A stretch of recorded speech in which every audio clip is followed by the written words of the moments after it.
بسم اللہ الرحمن الرحیم الحمد للہ رب العالمین والصلاة والسلام علی خاتم النبیین نبی کریم صلی اللہ علیہ وسلم کے وضع کردہ قوانین، فتاویٰ اور وہ فیصلے جو ہم آپ تک پہنچا رہے ہیں، آج قانون خرید و فروخت کے بارے میں آپ سے بات کریں گے۔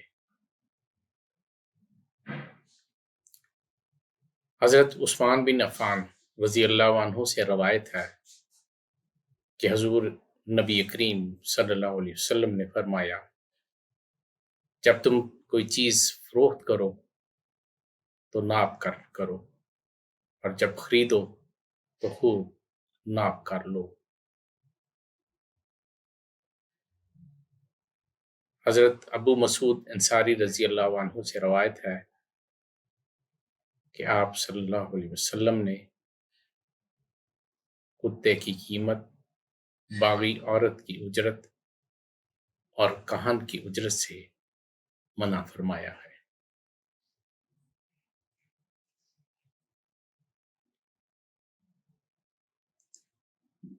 مسلم سے نقل کر رہا ہوں۔ حضرت عبداللہ بن عمر رضی اللہ عنہ سے روایت ہے کہ حضور نبی کریم صلی اللہ علیہ وسلم نے فرمایا، جس نے غلہ خریدا وہ اسے آگے نہ بیچے حتیٰ کہ پورا کر لے۔ حضرت عبداللہ بن عمر ہی سے روایت ہے کہ حضور اکرم صلی اللہ علیہ وسلم نے فرمایا، اس چیز کی بیع درست نہیں جو تمہارے پاس نہیں، اور نہ ہی اس چیز کا نفع جائز ہے جس کا وہ ضامن نہیں۔ حضرت عبداللہ بن عمر سے روایت ہے کہ آپ صلی اللہ علیہ وسلم نے پھلوں کی بیع سے اس وقت تک منع فرمایا جب تک ان کی صلاحیت نمودار نہ ہو جائے، دوسرے الفاظ میں حتیٰ کہ وہ رنگ پکڑ لے۔ صحابہ کرام نے عرض کی، یا رسول اللہ صلی اللہ علیہ وسلم، اس سے کیا مراد ہے؟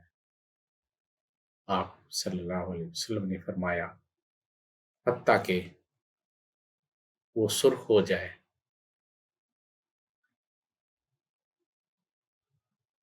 آپ نے خریدار اور فروخت کنندہ کو منع فرمایا۔ مسند احمد سے نقل کر رہا ہوں۔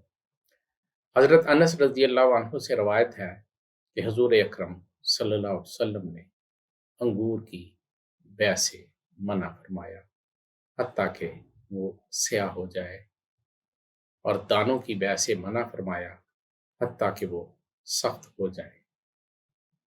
ابن ماجہ سے روایت کر رہا ہوں۔ حضرت جابر بن عبداللہ رضی اللہ عنہ سے روایت ہے، فرماتے ہیں کہ حضور اکرم صلی اللہ علیہ وسلم نے سود کھانے، کھلانے، اس کے کاتب اور گواہوں پر لعنت کی، فرمایا یہ سب برابر ہے۔ ابو داؤد سے نقل کر رہا ہوں۔ امام مالک، امام ابو داؤد نے حضرت سعید بن مسیب رحمۃ اللہ علیہ سے روایت کیا ہے کہ حضور اکرم صلی اللہ علیہ وسلم نے گوشت کی حیوان کے بدلے بیع کو منع فرمایا۔ مشکات المصباح سے روایت کر رہا ہوں۔ حضرت ابو ہریرہ رضی اللہ عنہ فرماتے ہیں، آپ صلی اللہ علیہ وسلم نے ایک بیع میں دو بیعوں سے منع فرمایا۔ حضرت ابن مسعود رضی اللہ عنہ سے روایت ہے کہ حضور اکرم صلی اللہ علیہ وسلم نے مچھلی کو پانی میں خریدنے سے